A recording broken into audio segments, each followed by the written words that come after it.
เขามาร้านมินิมาร์ทพี่น้องสลอยเป็นเขามาซื้อของขวัญไปฝากลูกมันบ่ได้แวะหันของเด็กมันบ่มีหลายแม่นอยู่เด้อพี่น้องจ้ายินดีต้อนรับเข้าสู่ช่องสลอยพี่น้องพากันมาซื้อของสิไปเยี่ยมลูกคนเลยเนาะของฝากแล้วเลือกเบิ่งก่อนพี่น้อง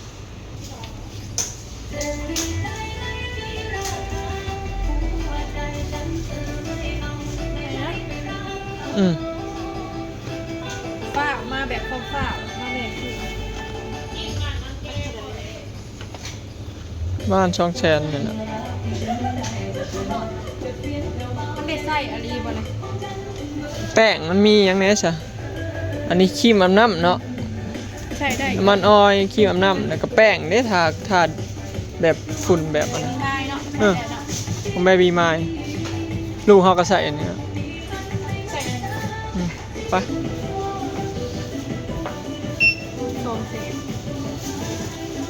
บอกแล้วประมาณนั้นแล้ว215,000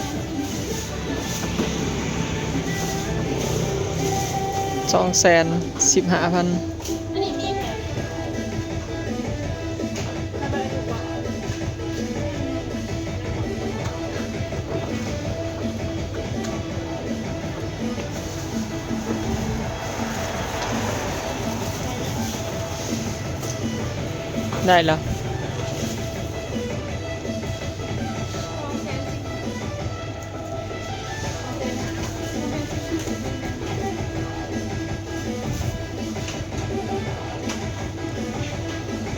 ไปได้แล้วมาหอดแล้วพี่น้องนะแม่ขึ้นได้ถ่ายคลิปมาหอดเพื่อนเสี่ยวสลอยแล้ว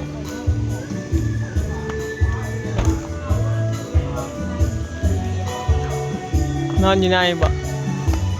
ข้าเจ้าพาคอดไป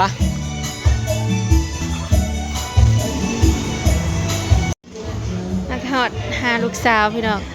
ลูกสาวก็ลักมืออัดหนาอุ้ยเล็บยาวเลยฮะเนาะเบิ่งในพี่น้องจะคือผู้ใดคือพ่อเพราะว่าทักซุบทั้งดังโอ้ยว้าจะถ่านอนได้จักมือแล้วนี่ใส่แคนแหละ7-8 มือพี่น้องได้ผู้หญิงเนาะซื้ออย่างนี้ซื้ออุ้งอิงพี่น้องแม่ซื้อโน่นนี่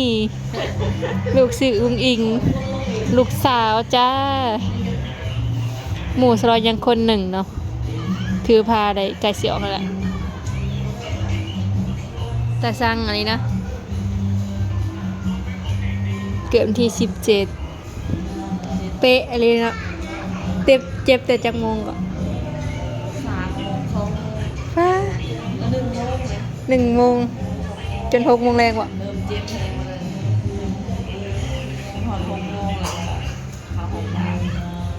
3 โล 4พี่น้องมือเลขออกนะสลอยว่าสิซื้อลืมถ้าสนัดถึกเลขออกมาได้มาแล้วอุ้งอิง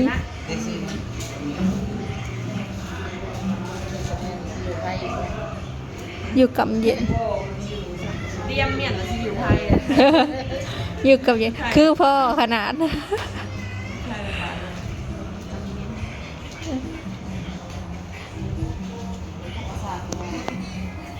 โล 4ใช่ครับโชว์ชุดใหญ่แล้วแต่ว่าใหญ่ชุดละ3 โล 4 3 โล 5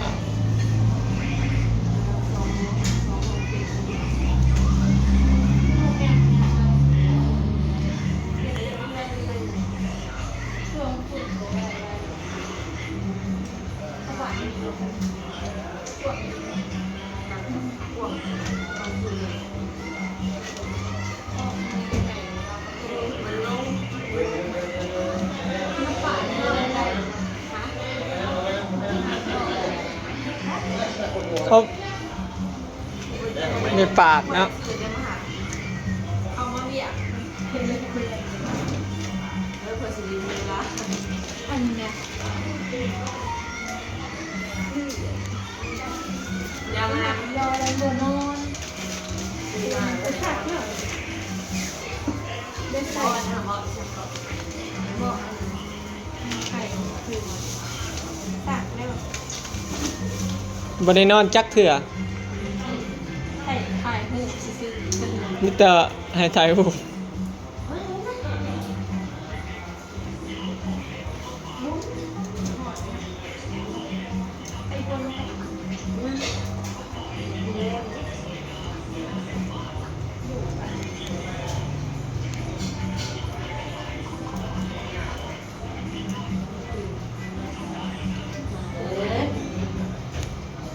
ก็ลูกสาว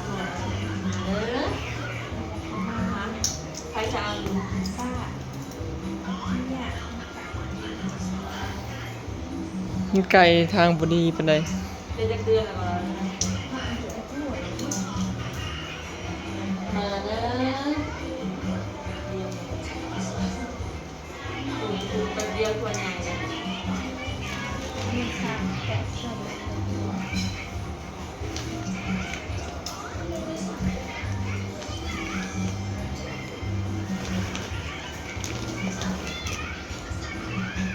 ได้บ่นอนมาให้พี่น้อง เขาได้แต่ย่างมาแล้ว อืมให้มันอยู่ไฟยามอยู่ไฟยามนี่ก็ยังไข้กว่าช่วงเดือนหาอยู่ ยังคันผู้ใดได้ช่วงเดือน4เดือน5นี่โอ้เข้าไฟอยู่ไฟแห่งก็ยาก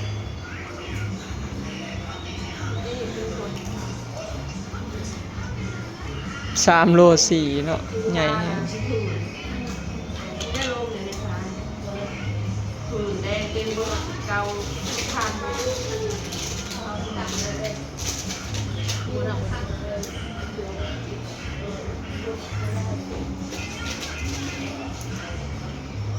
พลังเรา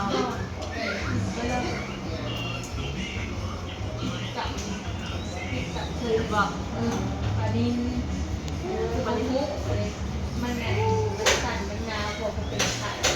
อ้าวว่าเลยเสียงปืนขายแล้วขาหักผมเนี่ยหักผมไม่ต้องเลยที่ขาขา เขาบ่ได้ให้คลัมหยังบ่ผ้าแล้วก็บ่ได้อยู่ไฟอยู่หยังเลยก็สิบ่ได้คลัมหยังติบัดเขาว่าคนผ่าบ่ได้คลัมหยัง พลังกับเด็ก เดือดปืนตัวไว้สี่ตัวไว้คนเราเล่นเป็นตัว มันก็ยังเพื่อนนะคะพยายามลุกงานเวลานอนนะแนว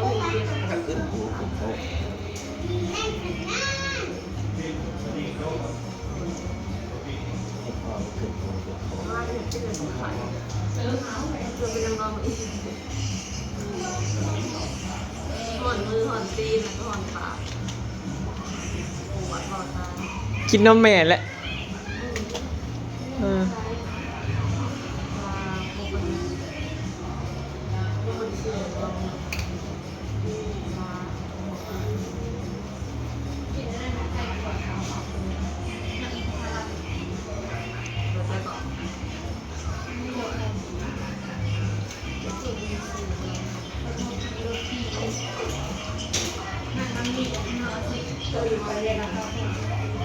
นี่ตอบ40ตอบผ่าน40กดไปแล้วนี่มันกดให้มันเดียวค่ะ เราเป็นน้ำที่แก้วเลย นี่ได้หนีได้ขึ้นหน่อยก็เป็นก็เป็นแท็กซี่ จะมีน้ำแบบนี้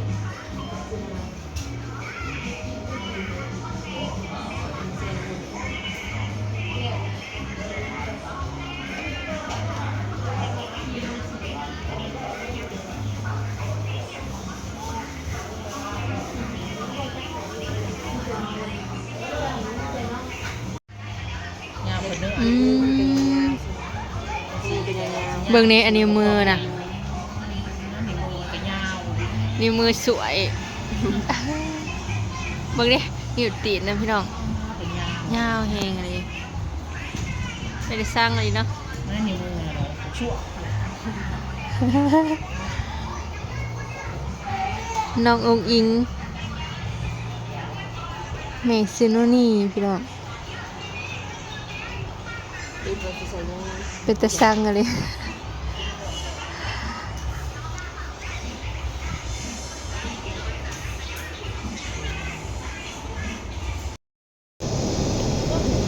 ตากแดด ออกมาเลย ขนาดอยู่ในรถเบิงเหือ คันไปใช้แล้วบริยากดับรถบริยากจอด เอ้าเฮง ไปจอดลงไปจอดนี่เนาะ บริเวณโดดแนวลายบอลไปเนาะลูกก็นอนรับปุ้ยเลยซื้ออิงซื้อมวนเนาะ ยิง เป็นตะแพง ยิง เรื่องไงซื้อยิงซื้อจริงบ่ซื้อเด่น อืม ซื้อจริงซื้อ อันนี้ดื้อ ตอนอันเฮียนะหมู่จักคนว่ากลุ่ม2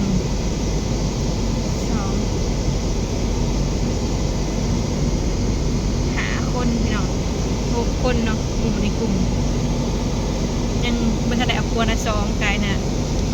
มีบันไดเนาะแต่ครอบครัวคนหนึ่งก็ถือพาไล่เลี่ยกันเลย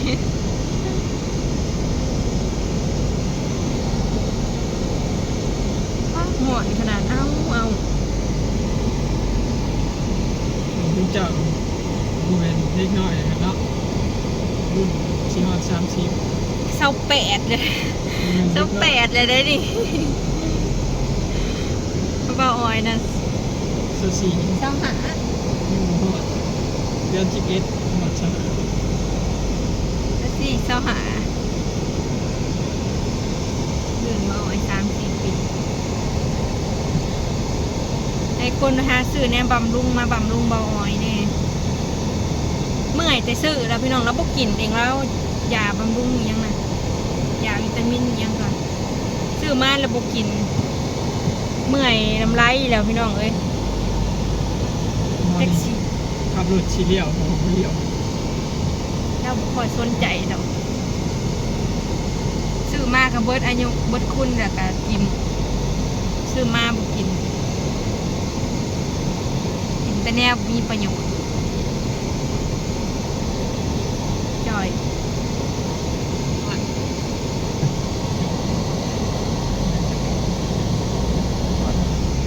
เห็นได้ไหมก้าวมารถแม่รับอย่างเดียว รับไปทาง บ่ได้รู้จักยังน้ำหมู อันนี้มันหอดมันจะมารับไม่ต้อง เราหอนน้ำน้อย มาตามทางแล้วอันนี้ รับบอมาทาง เอาป้าฮอดใช้ก็ฮอดถังเนาะ ค่อยนี่เฮ้ย